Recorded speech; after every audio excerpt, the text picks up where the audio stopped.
final speaker we have today is Colin Leys,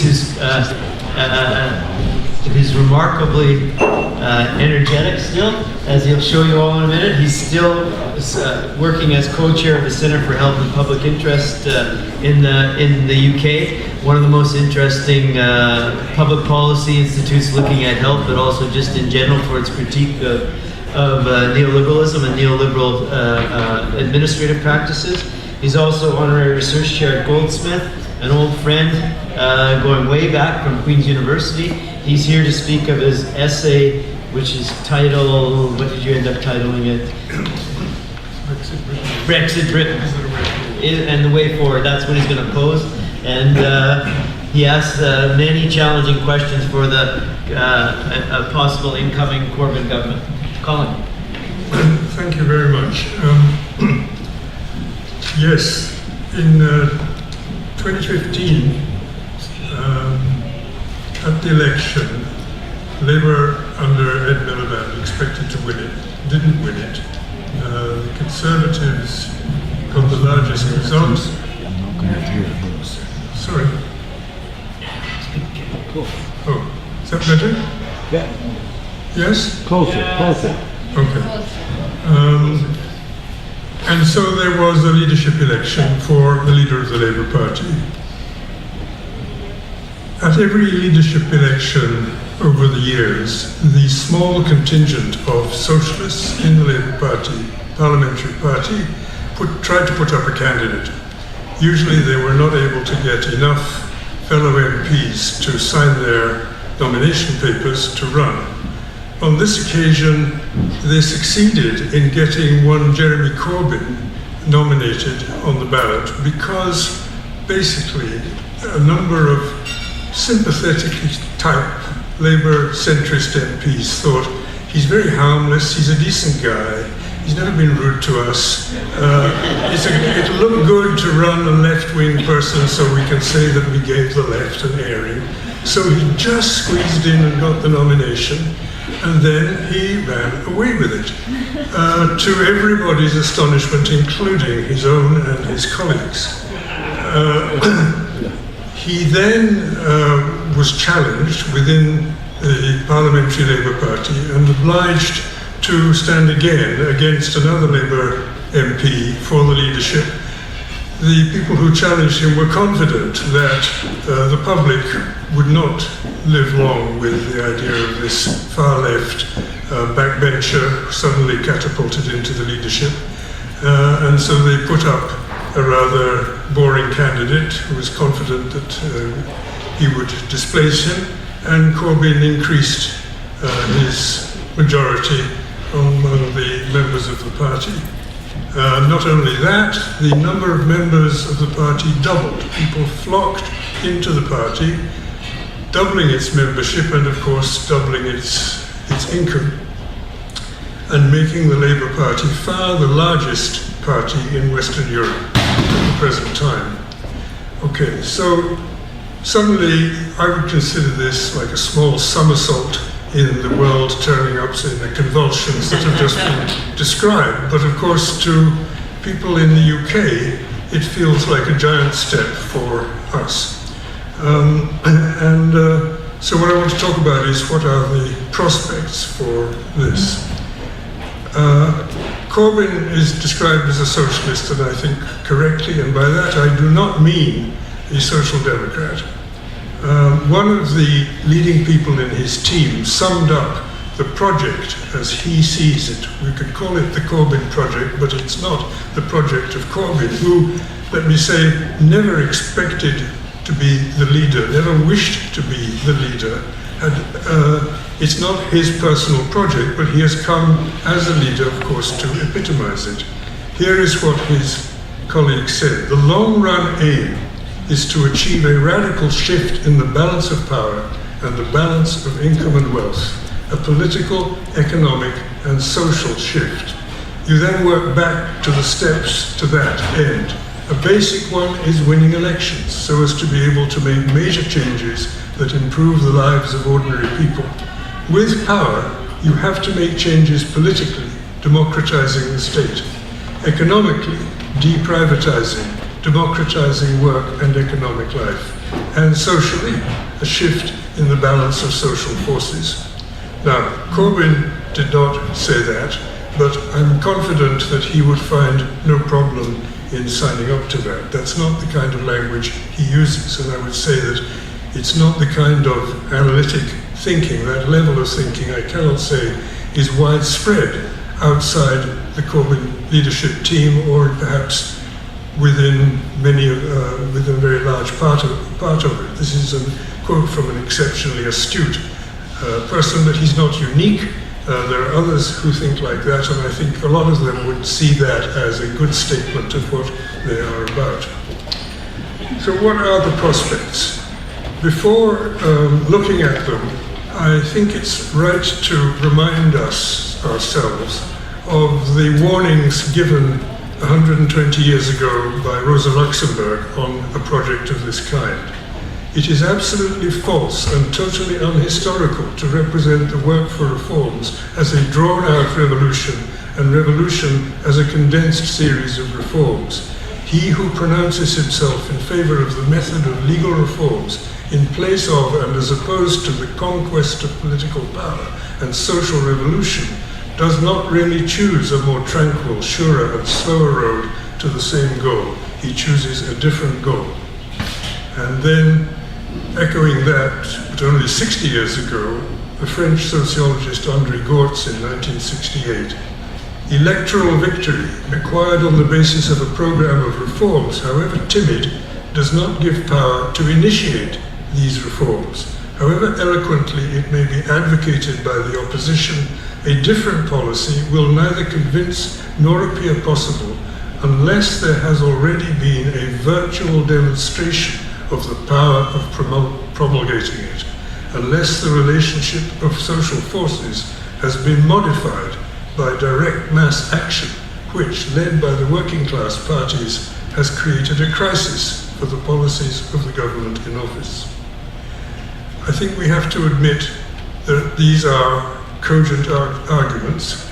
I don't say they're definitive, but that they're not lacking in common sense, especially because since 1985, there has been in the UK no mass action by a working class party, no trials of strength between Labour and Capital.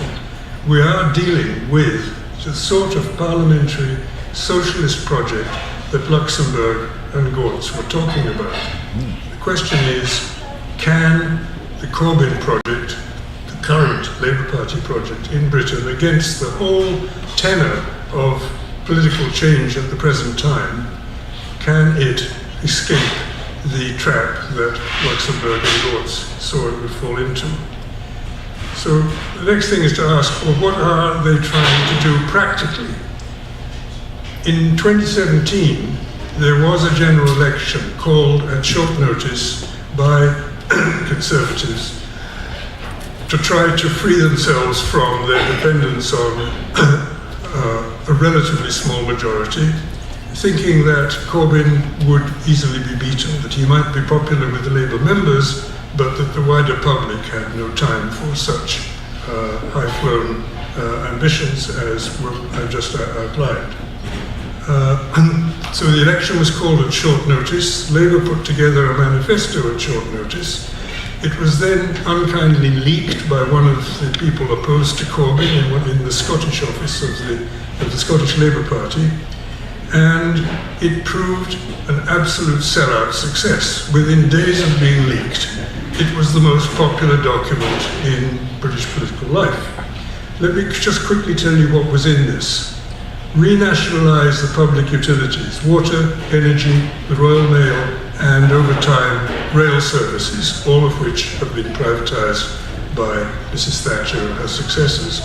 Second, establish a national transformation fund to invest 250 billion over 10 years in the national infrastructure, and a national investment bank to lend another 250 billion over 10 years to regenerate and rebalance the economy. In other words, use the state. Third, restore workers' legal rights. Fourth, decommodify education, end university fees, restore maintenance grants for students, reduce school class sizes, extend free childcare, decommodify healthcare, repeal the legislation which is increasingly privatizing clinical services, cover the cost of the promised investments and reforms by attacking tax avoidance, raising taxes on corporations and higher paid taxpayers, and I could go on. These are not revolutionary, not even socialist proposals. And there's lots of things missing from the manifesto, put together as it was at short notice. There is nothing serious on the environment. There was nothing serious on restructuring the state. However, it was extremely popular, and it worries the ruling class. This is something to take seriously when the ruling class is worried. One is they're worried by the fact that the measures are popular. It's clear to them that if the Conservative Party was weaker than it was in 2017, this could be an election winner. They could have Corbyn as Prime Minister to confront. As Alex Nunn says in his remarkable book on the election of Jeremy Corbyn as leader, the manifesto that he put forward, it was put forward in 2017, was more than the sum of the parts. It gave people a glimpse of a different world, one that was infinitely more attractive than the one which Thatcher, Blair and Brown had produced, and which looked eminently practicable. The other thing that worries the ruling class is not just that they might win an election with such a manifesto, but that the public might develop a taste for it. The government could go on to win a succession of elections, and what was in the manifesto could be transcended in precisely the way that people in the Corbyn project hope for. Okay, now I want to say something about the problems of putting this forward, of pushing this project forward. I won't dwell on the problems that any left-wing government faces from capital, from investment, from the markets, from the credit rating agencies, or from the overwhelmingly right-wing pro-capitalist media. The almost universal hostility of the press has been a feature of British politics throughout my lifetime, and all I could say is that it has become worse, particularly in that the BBC, which at one point defined its political neutrality as an objective neutrality between the two parties, has come to define it between the Conservative Party and the Labour Party as it was under Blair, and has not seen any need to shift from that position. So from the point of view of the leading presenters and producers of the BBC, the Corbyn project is not here to stay. And so you get an extraordinary complicity between the national so-called independent public broadcaster and the right wing, and particularly the right wing inside the Labour Party. So these are ongoing normal problems, but on top of that, there is a whole range of others confronting this project. Let me just mention four. The first one is the Parliamentary Labour Party. A majority of Labour MPs are where they are due to rigorous selection of candidates for election by the centre of the party in the new Labour years of Blair and Brown. This was used to exclude left-wingers, and so the contingent of left-wing MPs in the House of Commons is by and large dates from before that period. About a quarter of Labour MPs are implacably hostile to Corbyn. A larger group are opportunists who will gradually drop their original outrage that someone they considered irrelevant has proved to be in touch with the public in the way they have never been. Only a small group of Labour MPs are serious supporters of the project. And hardly any of those, I would say, are serious socialists. In other words, they support the project because it looks sensible, because it looks feasible, because it could well win an election, because they support it, but they're not people who actually think beyond that. Even if the party wins the next election with Jeremy Corbyn as its leader, unless it had a very big majority of Labour MPs, MPs will be in a position to prevent key bits of legislation being passed. They could even collaborate with Conservatives to make sure that doesn't happen. As you know, the process of actually enacting a major legislative change is extraordinarily protected and detailed with infinite veto points which can be exploited by unsympathetic, unsupportive MPs. Very difficult to deal with that. Now, over time, such MPs will be reduced in number. They'll either be deselected by their local constituency Labour parties if they're annoyed enough with them, or they'll get sick of it, or they'll retire or die, and so the group will diminish. But it remains a serious ball and chain around the legs of this project. The only guarantee, therefore, for the project succeeding in power, if it wins an election, is that public opinion has moved decisively in favour of it, so that it becomes unattractive and politically risky to push opposition to it too hard. Whether the party can be made into a force for winning such support is one of the critical things to be decided. Second problem, the weakness of the state. A key effect of neoliberal policy over the last 40 years has been the transfer of state functions to the private sector through outsourcing.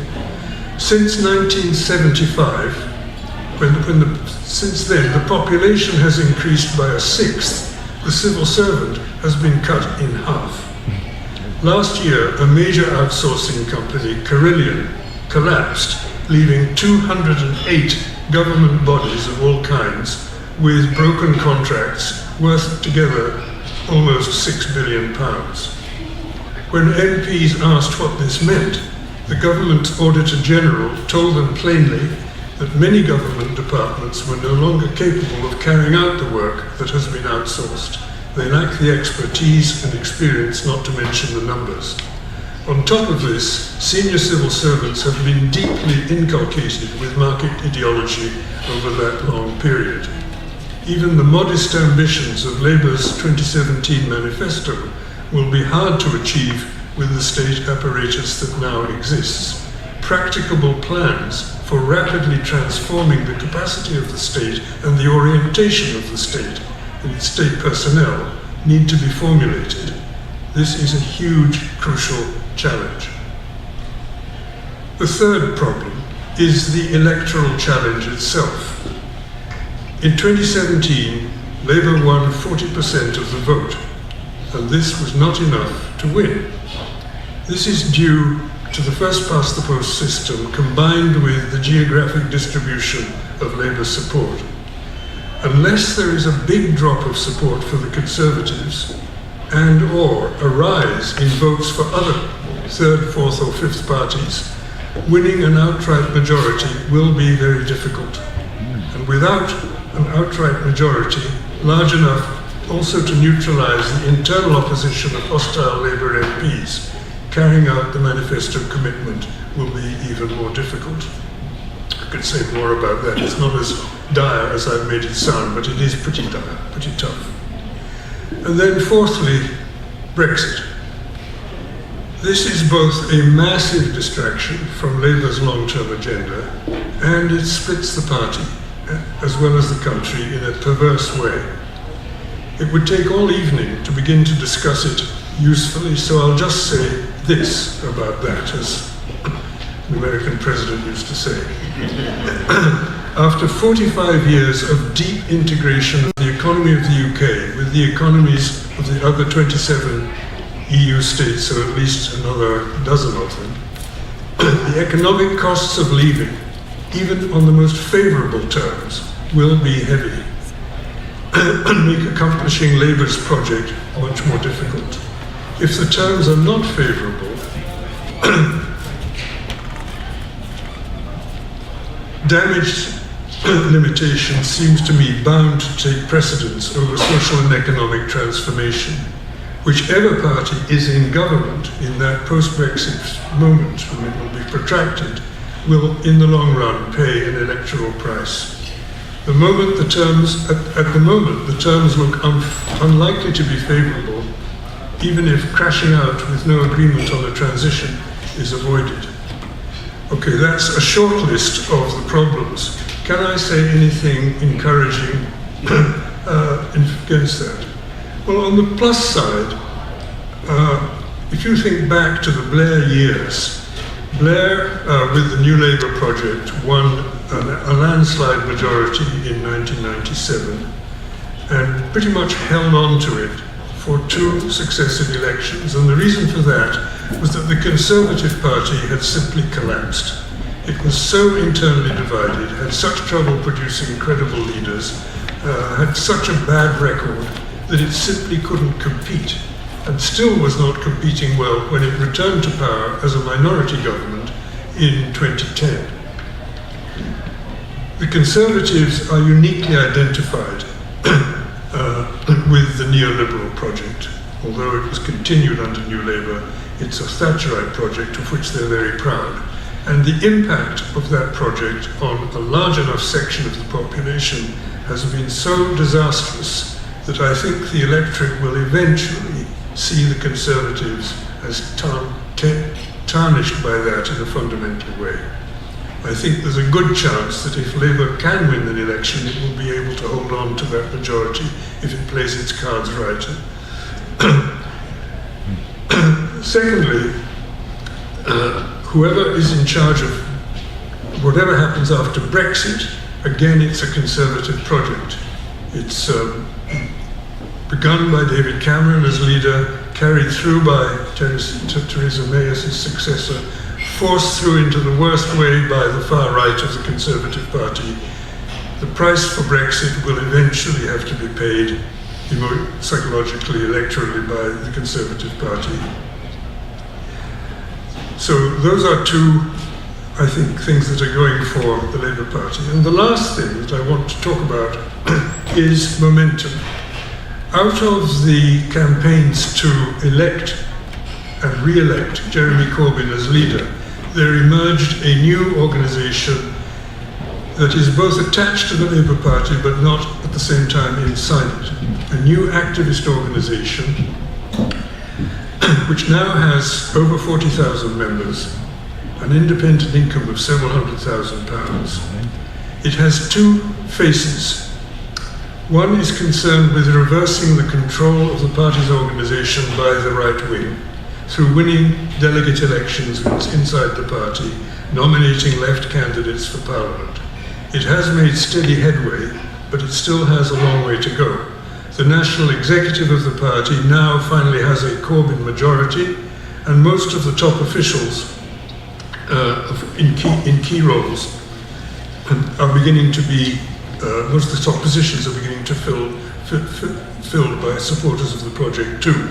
Although the 400 plus other officials spread around the country, party agents and regional officials of the party, are still far from fully behind the Corbyn project.